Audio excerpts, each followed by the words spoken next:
త్రివిక్రమ్ సినిమాలంటే పాటల్లో ఆయనకు టేస్ట్ ఉంటుంది. సాహిత్యం పట్ల ఆయనకున్న కమాండ్ అందరికీ తెలిసిందే. అందువల్ల త్రివిక్రమ్ సినిమాల్లో పాటలు బాగుంటాయి. ట్యూన్స్‌కి సంబంధించినటువంటి జాగ్రత్తలు తీసుకుంటాడు. దానికి చాలా ఎగ్జాంపుల్స్ మనకు కనిపిస్తూ ఉంటాయి. రీసెంట్‌గా వచ్చినటువంటి 'అలవైకుంఠపురంలో' సినిమా కేవలం పాటల ద్వారానే ఫస్ట్ ఆడియన్స్ అటెన్షన్‌ని డ్రా చేసి తర్వాత సినిమా సూపర్ హిట్ అయింది. ఈ సినిమా విజయంలో 'అలవైకుంఠపురంలో' సినిమా విజయంలో కీలక పాత్ర పాటలదే అంటే కాదనలేం. అలాంటి త్రివిక్రమ్ నుంచి వస్తున్న పాటలు చూస్తూ ఉంటే ఈ మధ్య కాలంలో కొంచెం జాలి కలుగుతుంది అని చెప్పి చాలామంది అనుకుంటున్నారు. బట్ త్రివిక్రమ్ ఏం చేసినా ఒక పర్పస్‌తో చేస్తాడని ఆయన వెనకేసుకునే ఫ్యాన్స్ కూడా ఉంటారు కాబట్టి తొందరపడి ఏమీ అనలేం. బట్ కొన్ని పాటలు చూసినప్పుడు మాత్రం, కొన్ని పాటలు ట్యూన్స్ చూసినప్పుడు, సాహిత్యం చూసినప్పుడు మాత్రం ఆ కుర్చీని మడతబెట్టి అనాలనిపిస్తుంది. ఆ ఛాన్స్ కూడా లేకుండా ఆ కుర్చీని ఆళ్ళే మడతబెట్టి మన మీదకి వదిలితే ఇంకేం చేస్తాం? అలాగే ఉంది లేటెస్ట్‌గా వచ్చినటువంటి 'గుంటూరు కారం' సినిమాలోని సాంగ్. ఈ పాట చూస్తే ఐటెమ్ సాంగ్ లాగా ఉంది. అది కూడా ఆ పాటలోని సాహిత్యం త్రివిక్రమ్ శ్రీనివాస్ స్థాయికి తగ్గటువంటి సాహిత్యం, లేదా ఆ సినిమా రేంజ్‌కి మహేష్ బాబు ఆ పాటలో ఉన్నాడు కాబట్టి ఆ రేంజ్‌కి తగ్గ సాహిత్యం కాదు అనేది స్పష్టంగా ఎవడైనా చెప్పొచ్చు. ఎందుకంటే శ్రీలీల, మహేష్ బాబు లాంటి కాంబినేషన్‌లో ఒక పాట వస్తుంది. మహేష్ బాబు క్యారెక్టరైజేషన్ ఏంటి, శ్రీలీల క్యారెక్టరైజేషన్ ఏంటి, ఈ సినిమాలో వాళ్ళిద్దరి మధ్య ఉండే బాండింగ్ ఏంటి అనేది పక్కన పెడితే ఈ సాహిత్యం కానీ, ట్యూన్ కానీ వెరీ అవుట్‌డేటెడ్.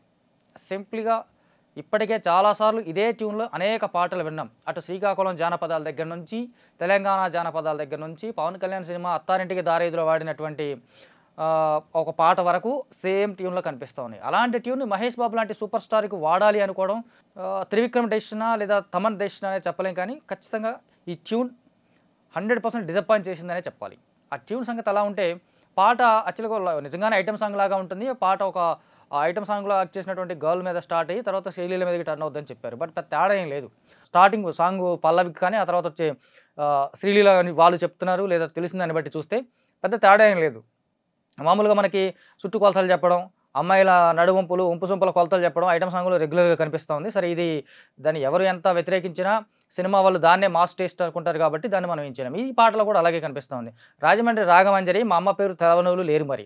కళాకారుల ఫ్యామిలీ మాది. మరి నేను గజ్జె కడితే నిద్రపోదు నిండు రాత్రి. ఇది ఫస్ట్ టేకింగ్ ఉన్నటువంటి పాటలో సాహిత్యం. ఇది మహేష్ బాబు లాంటి స్టార్ యాక్ట్ చేస్తున్నప్పుడు వాడినటువంటి సాహిత్యం. ఇది ఆఫ్‌కోర్స్ ఒక రకమైన ఆ పాటకి, ఆ సందర్భానికి సరిపోయింది అనుకున్నా సరే, ఆ తర్వాత కనిపించిందేంటి, 'సోకులాడి స్వప్న సుందరి నీ మడత సూపు మాపటేల మల్లెపందిరంట. రచ్చరాజుకుందే ఊపిరి నీ వంక చూస్తే గుండెలోన డేర డింగిరి' అని. ఇలాగా ఏదో క్యాజువల్‌గా పాట రాసింది ఎవరు? సరస్వతి పుత్ర రామజోగయ్య శాస్త్రి. ఈ మధ్యకాలంలో ఆయన పాట బాలేదన్నా, సాహిత్యం బాలేదన్నా జనాల మీద విరుచుకుపడుతున్నాడు, బూతులు తిడుతున్నాడు. తన సాహిత్యాన్ని, తన సాహితీ సంపదని, తన సాహితీ జిజ్ఞాసని, తన సాహితీని విద్వత్తుని విమర్శిస్తున్న వారి పట్ల ఆయనకు చాలా ఆవేదనగా దాటి, ఆక్రోశాన్ని దాటి, ఆవేశాన్ని వెళ్ళగక్కడం మొదలుపెట్టారు. అలాంటి సరస్వతి పుత్రుడే రాసినటువంటి పాట ఇది. సో ఓవరాల్‌గా చూసుకుంటే ఈ పాట కానీ, ట్యూన్ కానీ పెద్ద ఆకట్టుకునేలాగా లేవు. సాహిత్యము చాలా సింపుల్‌గా, దానికేమో మేకలిస్తీవి, నాకేమో నూకలిస్తీవి, మేకలేమో మందలుగా పెరిగిపోయాయి, నూకలేమో ఒక పూటకే కరిగిపోయాయి. ఇది ఒక లైను. ఆడ పచ్చనాళ్ళ జోకలిస్తీవి, నాకేమో చొక్కగల్ల కోకలు, జోకాలు దగదగ మెరిసిపోతే నాకు పెట్టిన కోకలు చీలికలు పీలికలైపోయినాయి. ఏం రసికరాజువో మరి నా దాసుబావ, నీతో ఎప్పుడు ఇంతే కిరికిరి బాధ అనేసి ఇది ఈ లైను. అంటే ఈ హీరోయిన్ అంటుందా, లేదా ఐటమ్ గర్ల్ అంటుందా, మహేష్ బాబుని అంటుందా తెలియదు కానీ ఇది సాహిత్యం. మరి ఈ సాహిత్యంతో మహేష్ బాబు లాంటి సూపర్ స్టార్ని పెట్టుకొని త్రివిక్రమ్ ఒప్పుకొని తీసి రూపొందించినటువంటి ఈ పాటతో కూడిన సినిమా జనవరి 12న సంక్రాంతి బరిలో విడుదల కాబోతోంది.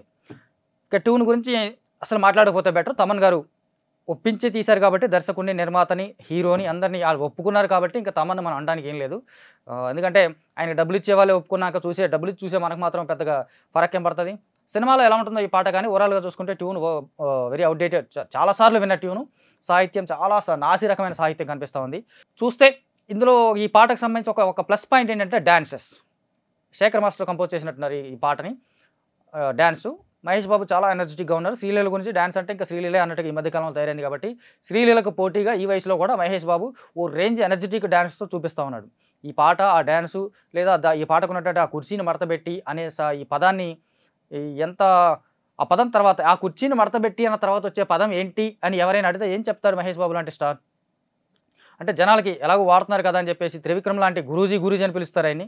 గురూజీ కూడా కుర్చీని మడతబెడితే ఇంకా సాధారణమైనటువంటి ఫిల్మ్ మేకర్స్ సంగతి ఏంటి? జనం చూస్తున్నారు కాబట్టి తీస్తున్నామని చెప్పుకోవడం అనేది తప్పించుకోవడం అనేది అవుతుంది.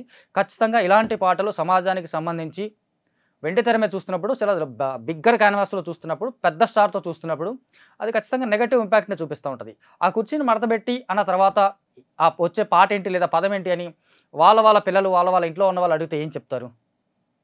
కోర్స్ ఇది సోషల్ మీడియాలో ఉంది. ఇవాళ అందరి చేతిలో సోషల్ మీడియా ఉంది. అలాగే సోషల్ మీడియా స్థాయికి మీరు దిగజారిపోతారా? ఈ ప్రశ్న ఎవరైనా కామన్ మ్యాన్ అడిగితే, కామన్ పీపుల్ అడిగితే ఏం చెప్తారు? అందరూ చూస్తున్నదే కదా! కోర్స్ అందరూ చూస్తున్నదే. అందరూ చాలా చూస్తున్నారు. అవి మీరు కూడా చూపిస్తారా? త్రివిక్రమ్ స్థాయి లాంటి వ్యక్తులు. ఇప్పటివరకు హారిక హాసిని బ్యానర్ అంటే మంచి సకుటుంబ కథా చిత్రాలతో ఉన్నటువంటి బ్యానర్ రాధాకృష్ణ గారు. ఆ బ్యానర్‌లో ఇలాంటివి రావడం అనేది ఖచ్చితంగా వాళ్ళు స్థాయి దిగుతుందా, పెరుగుతుందా అనేది వాళ్ళే ఒకసారి అంచనా వేసుకోవాలి. ఓవరాల్‌గా చూసుకుంటే 'గుంటూరు కారం' నుంచి ఇప్పటివరకు వచ్చిన పాటలన్నీ బాలేకపోతే, ఈ పాటలు బాలేకపోవడం, సాహిత్యం అది కొంచెం సందర్భాలను బట్టి మారుతూ ఉండొచ్చు. కానీ ఈ పాట చూస్తున్నప్పుడు వీళ్ళ స్థాయిని ఇది ప్రశ్నిస్తుంది. ఖచ్చితంగా అబాసు పాలయ్యేటువంటి పాట అని మాత్రం ఖచ్చితంగా చెప్పొచ్చు.